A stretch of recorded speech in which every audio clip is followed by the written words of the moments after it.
Hello Lord, so uwi na tayo ngayong araw. Nakawis na tayo ng umuwi. So uwi na tayo, hindi tayo ngayon sa lugar. Salamat sa mga bumaday, sa isa sa inyo, maraming salamat. Okay naman ako, maganda ang lagay ko. Actually, ano lang, pagod din tayo. Pero, yun nga, tingnan natin mag-work ulit, mag-grind para yung ibang problema lang. Baka gusto tayo, patong-patong problem, pero walang problem. Grind lang, pagtapos ito, trabaho ulit, tapos all good sa ulit, di ba? Ganun lang naman yun. So tara, may mga sa-service na tayo ngayong araw. Nantay ko lang yung aming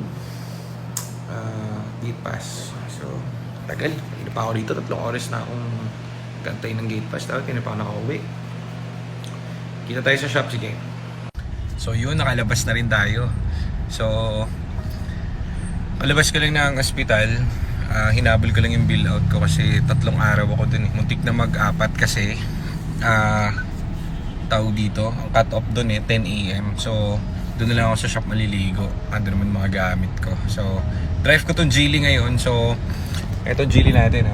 Pogi, no? Bango. Itong problem na ito, may history kasi itong Geely na to. Binili nila Nico to sa doktor. Tapos, ang tinakbo lang na ito, 24,000 kilometer mileage. Ang baba, sobrang bata talaga.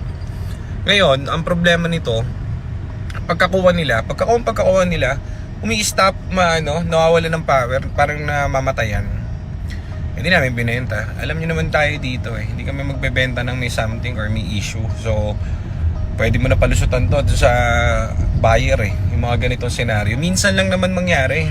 Siguro, pag gagamitin mo isang linggo, merong 1, 2 na mangyayari sa kanya para sinisinok. Talagang umi-stop. So, hindi namin binenta. Sabi mo yung ibenta, kailangan masolusyonan nyo muna yung problema na yan. So dahil ang sakit kasi ng Geely, fuel pump. So expected namin fuel pump. So pinadala namin sa sa Geely na lang mismo para expert, para sila naman na may alam dito. And wala kaming, hindi sakop ng computer namin yung mga OBD ng Geely. So pinadala natin doon.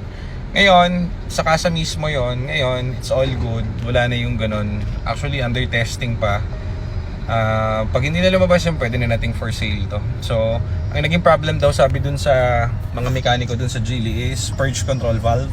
So at least hindi yung expected natin na fuel pump. Kasi kung fuel pump, medyo matagal ang orderan dun So ito, okay naman ngayon, all goods. Pero tingin ko okay na to. Iba na yung takbo Parang mas responsive na siya. Yung una kasi parang nawawala ng gasolina. So ngayon, smoothness overload na siya. So pwede na natin pangawalan to. So meron tayo available na Geely if ever. Bilhin nyo na. Talo kami dito kasi pinatagal namin to Kumbaga ayoko nga kasi ibenta ng may something na nararamdaman ako dun sa kotse. So tulog ang money dito. Tulogis. At ako ay wala na ring money dahil medyo malaki yung ating nabayaran sa hospital. Pero ganyan talaga. Nabaha ka na hospital ka pa. Walang problem. So grind lang tayo para alam mo na, life goes on naman. So wala tayong magagawa dyan. Sana ganun din kayo. Kapag kami problem, mas malaki pa yung problem ng iba sa inyo. Kaya sikapin yung tumindig lang lagi. Saka alam mo yun, tuloy-tuloy lang. So doon tayo, pupunta tayo sa shop ngayon and susumi ng mga problems doon kung ano man. At marami silang nabiling magagandang unit ngayon. So ang trabaho natin doon is i-recalibrate at tignan nyo sa mismong mga kung ano man. Yung mga iba raw doon parang brand new type daw Tinignan ko, nakita ko yung isang EcoSport doon, yung pula. Grabe yun, talagang as in brand new talaga. Talagang brand new talaga nakita ko. Grabe yun. Sabi ko nga may pera lang ako. Inano ko na to. Binili ko na to. Kaso wala tayong salapi So magbibenta na lang muna tayo. So swerte makakuha ng pulang yun. I-recalibrate natin yung mga computer nun para bumalik sa reset. Para ma-reset yung kumbaga. Kasi kahit naka mo 15,000 kilometers lang yung tinakbo nun, syempre mas maganda kung lahat back to factory default, di ba? So yun ang gagawin natin doon. Kaya ako nagmamadali pumunta rin. Then may mga re-reprogram pa ako doon and everything. May mga kakabitan tayong ABS kasi may mga re-release din. And salamat po doon sa mga bumili. Maraming salamat po. Pasensya na kayo at wala ako sa shop. Ano yung tumutunog? Parang sasabog ako. So seatbelt yata to. Teka, ayusin ko yung seatbelt ko. Seatbelt ngayon, wala na. So, meron din tayong titignan ko kung makapupuntahan. May nangihingi sa atin ng rescue dito sa may QI sa Pure Gold. So, dyan din nabaha yung tita ko eh. Ford Fiesta yata or Export yung papatignan niya. Then, meron tayong tropa pips na buy and sell na bumibili sa atin ng Fiesta dati.